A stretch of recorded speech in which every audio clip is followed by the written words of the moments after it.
Lawyers is now warning the appeal against the High Court ruling on the BBI bill will probably land at the Supreme Court. The lawyers claiming the High Court ruling had solid grounds and it would be a tall order to have the ruling overturned by the Court of Appeal.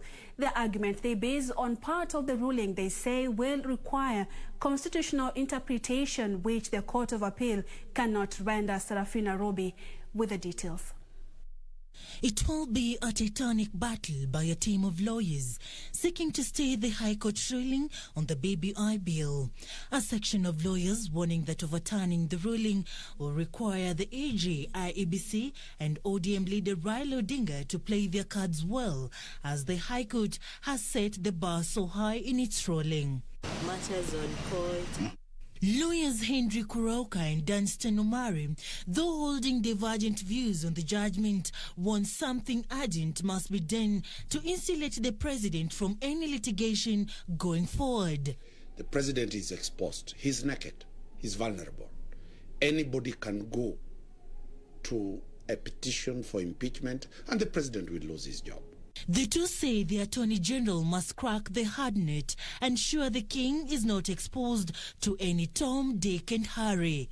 Citizens or organizations to drag the president in court, then the president will have no time to serve the people. He is the unifying factor. He is occupying a very sensitive position. He must fight on two limbs that are very critical. One, that he was found to have contravened Chapter 6 on integrity. Number two, that the president now has ceased from being called President Uhuru Kenyatta to Mr. Uhuru Kenyatta. For the IEBC, the two lawyers are of the view that should the judgment be left to stay, it will adversely affect the by-elections in Kiambaa constituency and Maguga, creating a constitutional lacuna. Impediments to service delivery to Kenyans. You can imagine declaring IEBC as unconstitutional.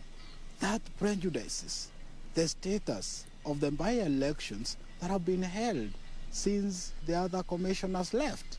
That also prejudices even the recent by-elections that were done last week.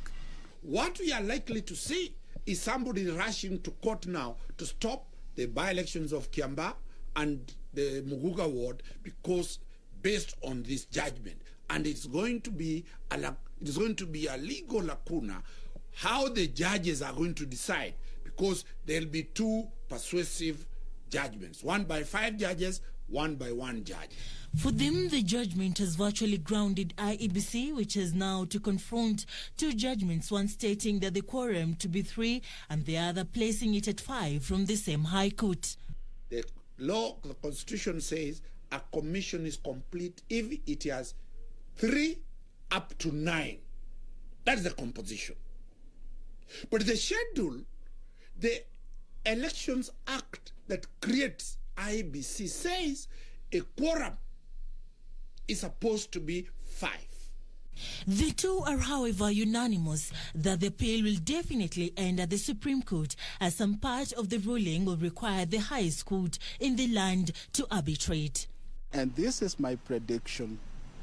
I do expect that this matter will finally go to the Supreme Court, where we should have the final decision.